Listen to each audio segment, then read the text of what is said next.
Hello and welcome back to the Puncher's Chance podcast, and welcome to the preview show where we have a look forward to everything coming up in boxing. And I mean, come on, Oleksandr Usyk, Daniel Dubois, another undisputed heavyweight title fight, this time in Wembley Stadium. That sells itself. And, you know, there's other great cards as well. Bam Rodriguez and Amma Williams, Diego Pacheco, and, of course, Sebastian Fundora and the clown show that is Mario Barrios versus Manny Paquiao. And we'll get on to all that fun at the end. But we've got to talk about Undisputed, haven't we? Yeah. One of possibly the biggest fight of 2025 so far. And it's happening on British soil. In Wembley Stadium. You've obviously done an interview with the big man himself. With the big man. If you haven't already, check it out. It's on the channel. I'll try and remember to put it up here somewhere or over there, depending if you're on the on YouTube, on Spotify. Just search up on YouTube. They're looking confident. They're feeling confident. They're talking confident. Yeah, I think that's the more important thing. Is not just he's looking confident. Is I genuinely believe he is confident. I think there is a belief verging on delusion, verging on arrogance, that they will absolutely do the business no matter what, and there's nothing that's going to stop them doing so. And I think that's the mentality he needs to get in there with Oleksandr Usyk and be willing to let his hands go and have the confidence that if he does, he can stop Oleksandr Usyk. And whether that's the case or not, you know, will remain to be seen. But I mean, how can we'll talk about the card, because I know you've got some feelings on that, and plenty of people do on Twitter as well. But it's an undisputed heavyweight title fight in Wembley Stadium. What more do you want? Yeah, that fight is massive, and we talk about the confidence, but do you think is there going to be that worry that confidence gets stripped away as the rounds progress and Usyk starts to get on top, or maybe if he gets on top, I should say? Yeah, maybe. And I think, do you know what? We could say that. I think there's no part of me that thinks Daniel Dubois will outbox Oleksandr Usyk to any degree. Oleksandr Usyk will outbox Daniel Dubois for the vast majority of the rounds of this fight, regardless of how long it goes. The question is, can Dubois get to him? Can Dubois slow him down? Can Dubois hurt him? And if so, will it be enough to either stop him or really cause him some issues? And it's really hard to say whether or not he will, but I just don't see a world where Daniel Dubois outboxes Oleksandr Usyk. I don't see a world where anyone outboxes Oleksandr Usyk to any degree. I hate these sort of fights because Usyk is one of my favourite fighters ever, and I love him, and I always want to see him win. But if there's ever a fighter you want to see pick up the win, it is Dubois. But I think that's great, because I'm not going to be nervous on Saturday. Like when I watched, I'm trying to think, like AJ Dubois, I was nervous. Usyk Fury, first one, I was nervous. Johnny Fisher, Dave Allen, I was nervous. You know, fighters you like, you get a bit nervous for. I'm not nervous for this, because I'm happy whoever wins. If Oleksandr Usyk wins, I'm happy, because he cements himself as the real deal, the best heavyweight of recent history, and just splattered everything that Britain have got to offer, and has done so, you know, laughing in our faces, and so much respect for it. But it is Daniel Dubois, and there's something fun about imagining Daniel Dubois as the undisputed heavyweight champ. But like, if he can pull it off, it's massive redemption, not only for that first fight and for everything he's been through the last few years. He showed a different sort of mindset in the Miller fight, in the Hrgovic fight, where in moments it wasn't going all his own way, and instead of the sort of old Daniel Dubois where he sort of cowered into himself slightly, or maybe, well, for lack of a better word, or some people said he quit, or has shown the ability to quit. If he doesn't show that on Saturday, then Usyk is in for a tough night, because if you've got someone like Daniel Dubois who can hit as hard as he can, got one of, I think, the best jabs in heavyweight boxing. Without a doubt at the moment, yeah. Like, if that keeps coming at you, like, regardless of how good you are, it's still a tough night. And it's like a right hand. Everyone you hear who has sparred or fought Daniel Dubois talks about how his jab is just the most powerful thing they've ever felt from a left hand. So it's like, it does feel slightly still like a sense of you're not quite sure what to expect on Saturday, because as good as Dubois has looked, he still hasn't quite beaten, and well, no one's beaten Usyk, but like he hasn't got a win against someone that has made you really think that he's capable of stepping in there on Saturday and doing the job. That's the only... he is still a bit of an unknown quantity, and I think if he'd gone in there against Joseph Parker and stopped Joseph Parker, then you could say undoubtedly this is the best chance of anyone beating Oleksandr Usyk. I still think it is. I said it a while back. I still think Daniel Dubois has more of a chance than beating Usyk than Tyson Fury ever did, because I just don't see Fury. I never saw Fury stopping Usyk, and I never saw him outboxing him. Hence, I was so kind of headstrong in the fact that Usyk was going to win that fight. In this one, I do see a world where Daniel Dubois lands the right shot in order to change He can hurt him.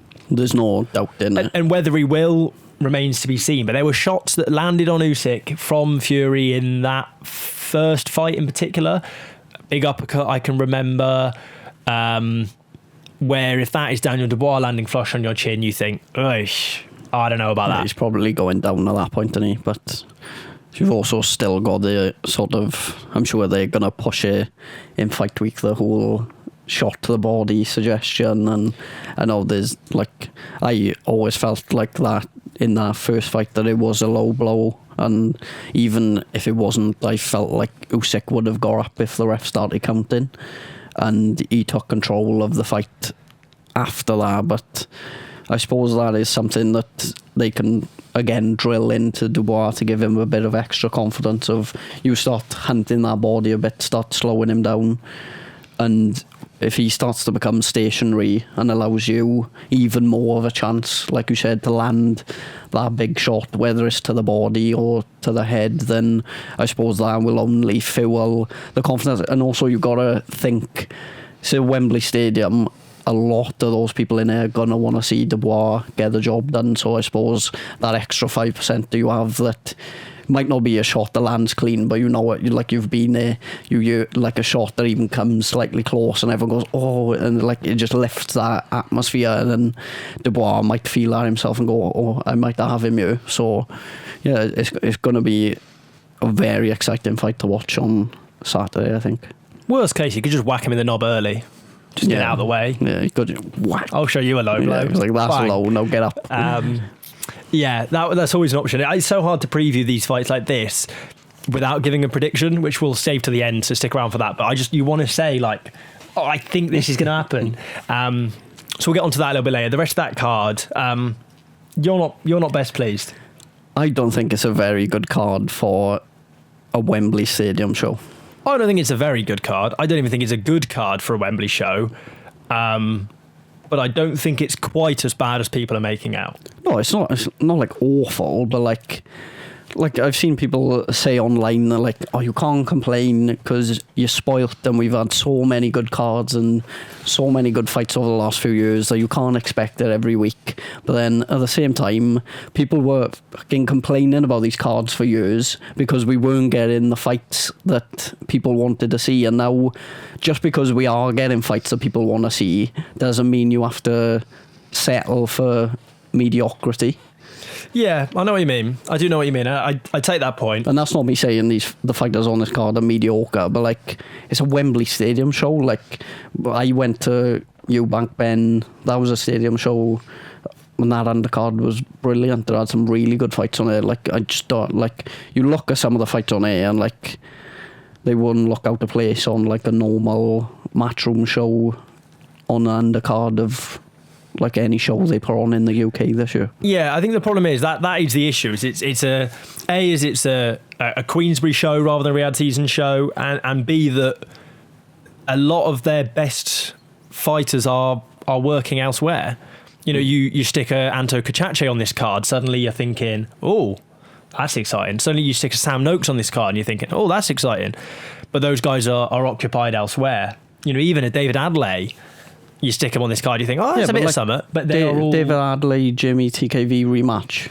Yeah, but he's fighting Hrgovic for whatever reason, because they all want that big payday abroad, which, again, I'm certainly not going to blame them because they're the ones getting punched in the head, not me. And I think if, David Adelaide's come pretty close to punching me in the head already once, he wasn't best pleased with me. So I'll stick off to that. But I don't think it's too bad. I think Lawrence Okoli, Kevin Lerena, that is a logical step for Lawrence Okoli in his bid to become a heavyweight title contender. Obviously, previously claimed pound-for-pound star by me. Not star, top 10. But I think that's an okay fight. And I think Daniel Lapin, Louis Edmondson is... That's an interesting fight. And I don't know how to call that one. I don't think it will be, fireworks.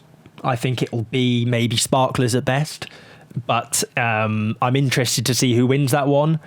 Even if I'm not necessarily super excited to watch it. Don't mind Adam Hamed. I think Lasha Guruli, if he was a Brit, if his name was, I don't know, Lawrence Green, then I think people would be getting really excited about him. An amateur Olympian, I believe, prospect Georgian. Exciting. And Solomon Daker's in there with an undefeated I'm surprised Ukrainian off the back of off the back of a battering, I think, against David Adelaide. It's fair to say. Shocked they've put him straight in for this. Yeah, I don't know. I think it's because that Adelaide loss, it was out of nowhere. Like, he wasn't necessarily losing that fight, and then it's just a shot skimmed the top of your head, and suddenly you're on your arse, and it's game over. I don't know. I just don't fancy looking. If I'm looking over a 22-0 unbeaten Ukrainian. Any Ukrainian, I'm just thinking. I was going to say, if I was looking over an 0-22 beaten Ukrainian, I'd be thinking. I don't fancy my chances, but I suppose he's maybe at a crossroads in his career where he needs to roll the dice slightly, and like you said, he come off a bit of it was almost not a shock loss, because I think it was. Well, it was deemed as a 50-50 going into it, but like you said, he got caught flush in that first round, and you're just not going to recover from a shot like that. But watching that one live, I stand by, is the most visceral knockout I've witnessed in the flesh, because the way he went down, and I say it every time, like a tower block. It was in slow motion. It felt like 5 minutes between that shot landing and him hitting the ropes. But it's heavyweight boxing, that happens, and I just think the unfortunate thing with this fight is, with Usyk, Lapin, Surenko, Guruli, if this is a card in Ukraine, it's an exciting card. I think the fact that it's in Britain and it's probably not tailored massively to a British audience, and obviously it can't be in Ukraine, that's probably why. And I think Usyk has more than deserved being with people like Lapin and Surenko there with him.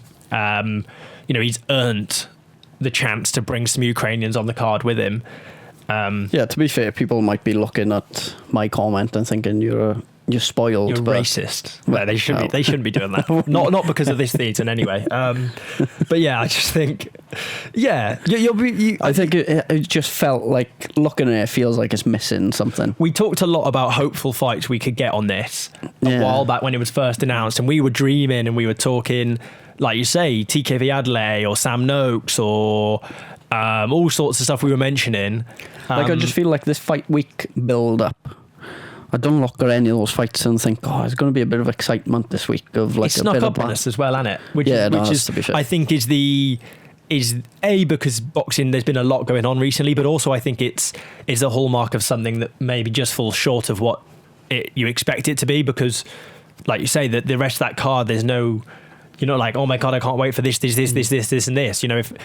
If I'm having a Chinese or something, they go, when do you want to eat the dinner? When do you want to go get the dinner? I'm not really asked, as long as I'm not missing the main event. I could take or leave most of these fights.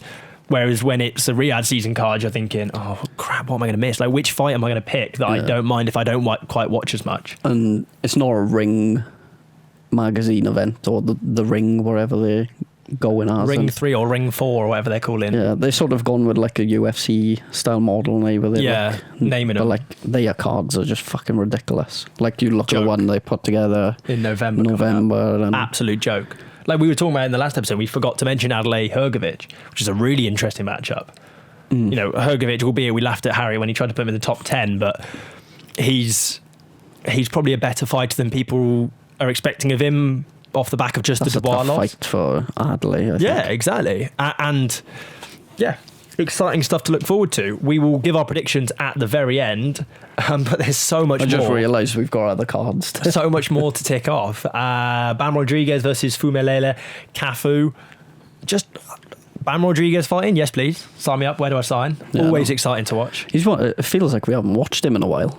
Or like, yeah, it feels like I'm trying to him. remember what the last fight he had was. Was it Pedro Guevara? Yes, and then the one before that was Estrada. That was the back end of last year. So yeah, it has been a while, and he is exciting. Well, to be fair, we say we've been waiting a while to see him. Now he's got 2 fights lined up in the next couple of months. So he does, because he's going to be fighting Fernando Martinez. Yes, so yeah, they've got that one lined up.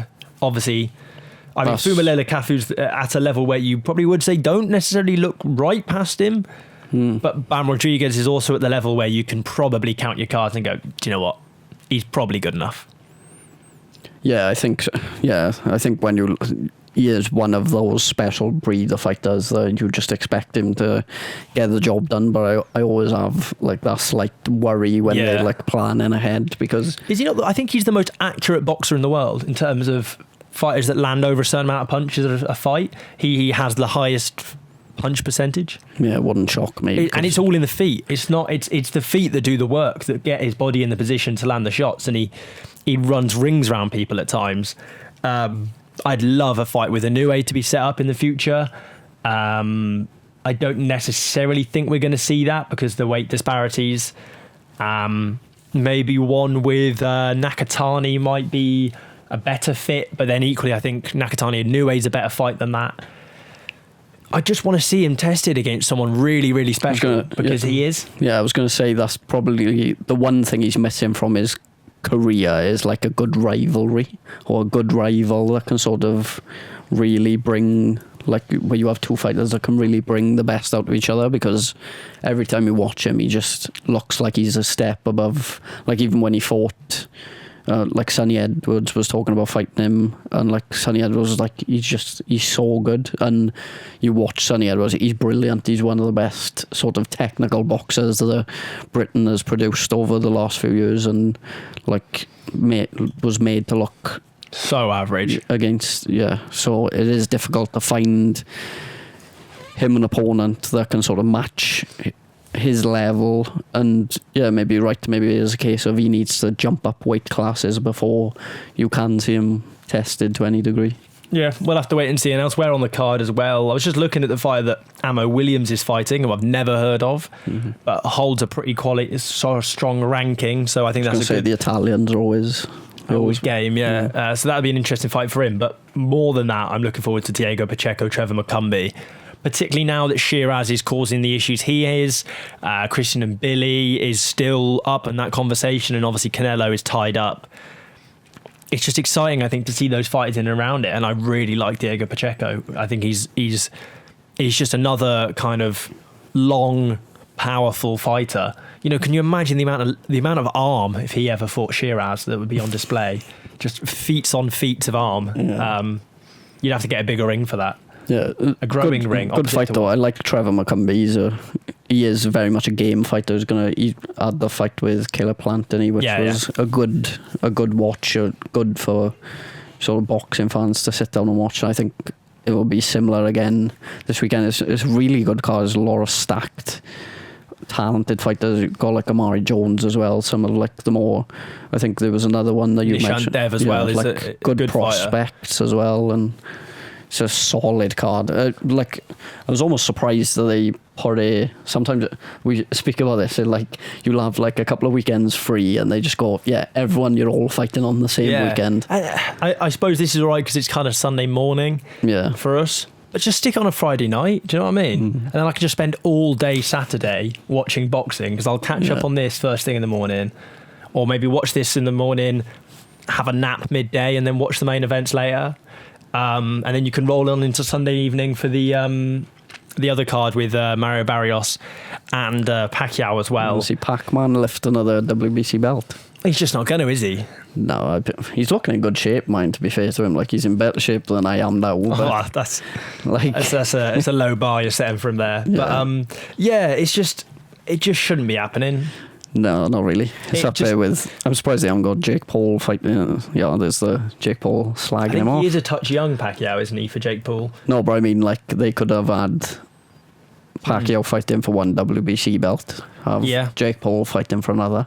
Jake Paul against Bangu Jack for the WBC. Get the hats out. Yeah. Happy days. Yeah, hat retailers nearby are buzzing because their sales have just gone through the roof. But yeah, Mario Barrios Pacquiao.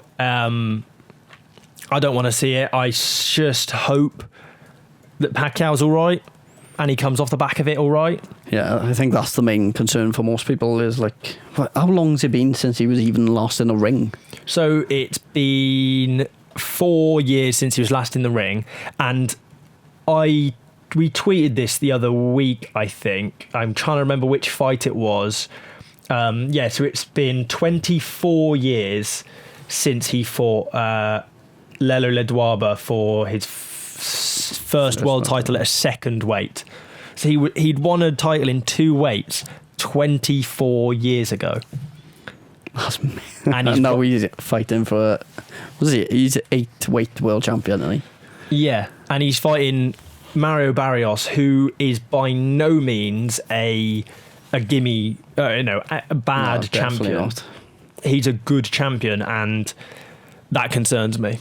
It generally does, because I just think, he was looking slow at the end of his career. He wasn't the best at the end of his career, and it's been a few years since, and I'm sure he's stayed fairly fit, but it's not quite Jake Paul, Mike Tyson, but it just leaves a sour taste in your mouth. Yeah, and we're not at a point in boxing where you need, like, you're not at a point that desperate you need to bring out people like that to fight for world titles. Like, realistically, this is the fight that Conor Ben should be fighting.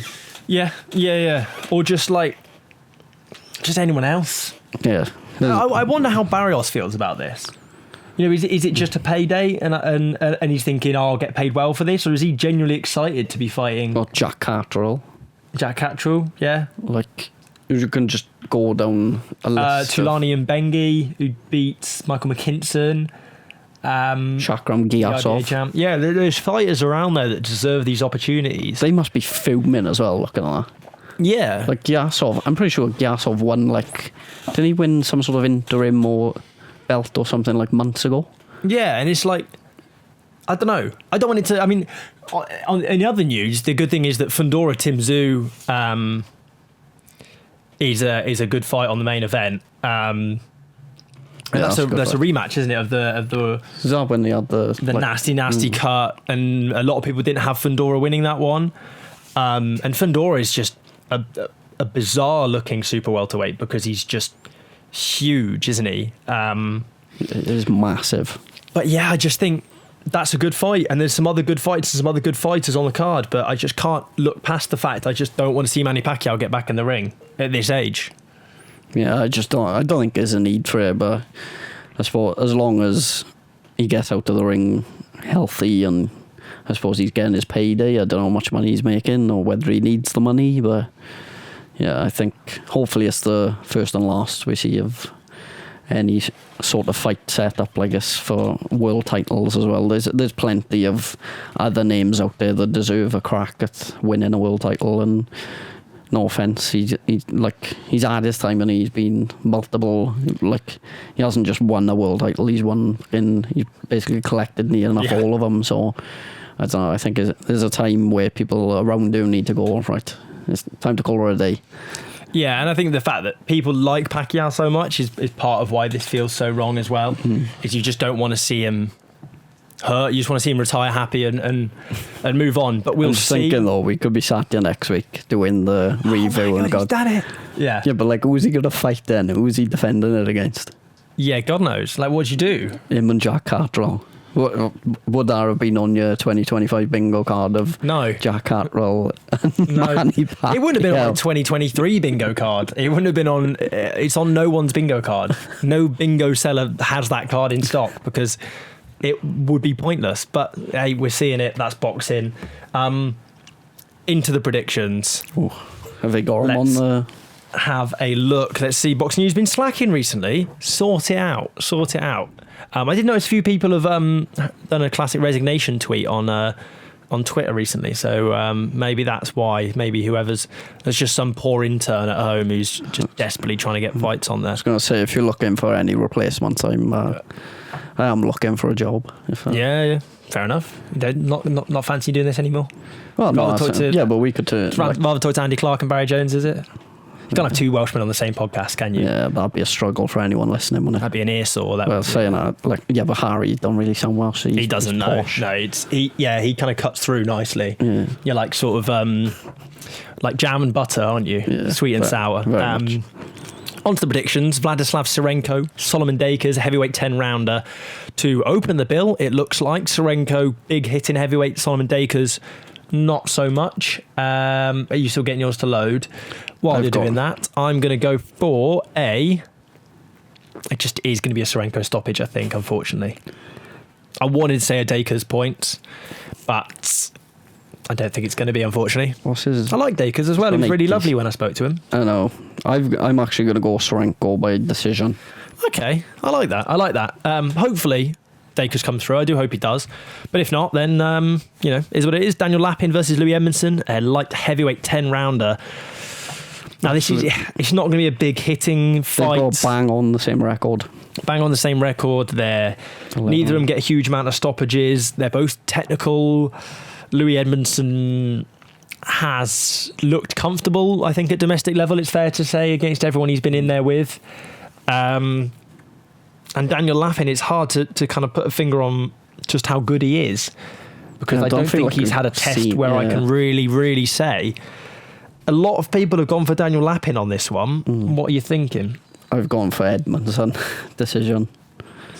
Yeah, I've gone for the same. I don't know. I just feel like I don't think I've seen enough from Lapin. I've watched more of Edmondson, and I think he's decent. Yeah. And I think, I don't think I've seen enough from Lapin to think that he's going to be. Might be wrong. Might be sitting here next week and going, Lapin fucking slapped him about for the whole 10 or 12 rounds, wherever it is. But no, I'm going Edmondson. I'm sticking with Edmondson. Same, but what I can say is I don't think it's going to be a particularly entertaining fight to watch. So I think that'll be the one to sit out if you're thinking about it. If you need to take a toilet break or a Chinese break, as I often do, then that's the one. Lawrence Okoli versus Kevin Lorena, heavyweight 12-rounder. I've got it locked in. Lawrence pound-for-pound star Okoli is getting a knockout. Yeah, I've got him going for a knockout as well. I just think he's big, he's one strong. Fight away from a world title at that point, isn't he? Mental, that. A 3-weight world champion. Dubois versus Lawrence Okoli for the undisputed heavyweight title at Wembley Stadium. That wasn't on my 2025 Frank bingo Warren card, is rubbing his hands together at the thought of I tell you what, money. if Usyk wins this weekend, maybe we need to go to the point where we can't do it 1-on-1. Let's start going 2v1 and we put Dubois and Okoli in together. Or like a Okoli and Caballel, maybe. Or if we're going weight-wise, if you get Okoli to make cruiserweight again and then just stick like a minimum weight. Who's that minimum weight champ? You know, the one who's been there for like 10 years? Neom Trong. Neom Trong, yeah. Whatever supermarket he's sponsored by, WH Smith Neom Trong. Yeah, get him in there with him. Combined weight maybe might work. Yeah, we'll have to do a 2v1. We'll have to have a look at something. What was it, Eddie Hall done? I think it'd be a bit like that. Do you remember that one? Alexander Usyk, Daniel Dubois, heavyweight 12-rounder. I feel like we've gone into this too quick.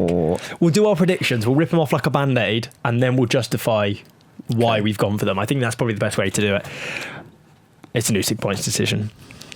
Are you actually going Usyk points? Yeah. Oh, you should be ashamed. You're wearing this t-shirt as well. I was waiting for. I feel like I gotta go Dubois knockout now just to have a. But I can't look past Usyk. I've got Usyk winning on a decision. Yeah, he's just that guy. He's too good, I think. I think he's too good. I think he's too talented a boxer, and I think there is a world where Daniel Dubois gets hold of Usyk, slows him down a bit, and there's an interesting conversation to be had. But if we're going on the balance of probability, it's Usyk's fight. I just feel like he's too smart not to be caught with a big shot. Yeah, like you did say earlier. To be fair, he got caught with that sort of flush or relatively flush. Fury is a better boxer than Dubois. Yeah, that's what I mean. He sets him up well, doesn't he? He's a better especially boxer with than that Dubois. uppercut. He's very good at setting up an uppercut. Yeah, better than Dubois, but not better than Usyk. Dubois is not as good as Fury, but hits harder.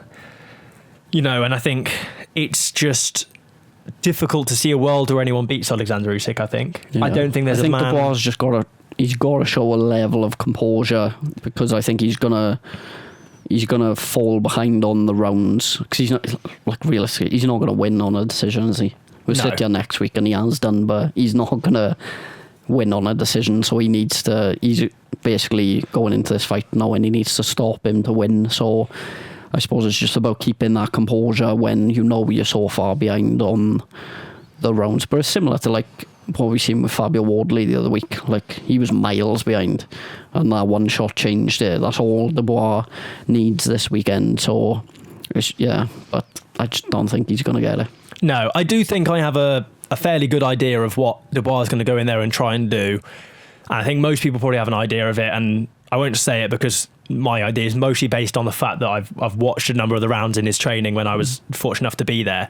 I think what he's going to try and do, but I think it will leave him open to be picked off, and I think Usyk will just pick him off and outbox him and score the points like he did against Fury. He just won the round. He knows how to win rounds, doesn't he? And just gets so better as time goes on. Like, you might as well pre-sign in the contract that rounds 8, 9, 10, 11, 12 are Usyk's rounds, and then just try and beat him over 8, because you're not going to do it. That's the thing, he doesn't even slow down, is it? So it's not as if Dubois can even look around and think, as long as I stick in the fight until the later rounds, wait for him to slow down and then I pounce on him, because he's even fucking quicker in the 12th round than he is in the first. So it needs to be similar to the AJ fight, where you cut him off early and you land some big shots and you let those hands go with confidence and hope that you can do enough damage that either he can't have the pace in those late rounds or that the ref calls it. I think that's the only way he wins this fight. I just don't see him winning a points decision in any means. I tell you what, the level of excitement that will ring round the whole country if Dubois lands a massive shot and you just see Usyk buckle. It will be mental. I would love to be in that stadium on that point if that happens. I will go mental if that happens. I'll probably wet myself if I'm being completely honest. Just the shirt on. Yeah, I'll be in just my pants and my Daniel Dubois. I'll have my Brooks trainers on, courtesy of Brooks. Chinese all down there. Yeah, and I will wet myself in excitement like a little puppy. And I think that's a good note to call it on. I don't think anyone needs to know any more than that. But if you do like what you've just heard for whatever reason, then you can subscribe on YouTube or follow us on Spotify, where the audio episodes are, depending on if you want to see our faces or not. And other than that, Twitter, TikTok, Facebook, LinkedIn, all that good stuff, all the social media sites. So follow us everywhere you feel fit. And Instagram, of course, I forgot the big one. Thank you all for tuning in, and we'll see you all next week. But punches chance.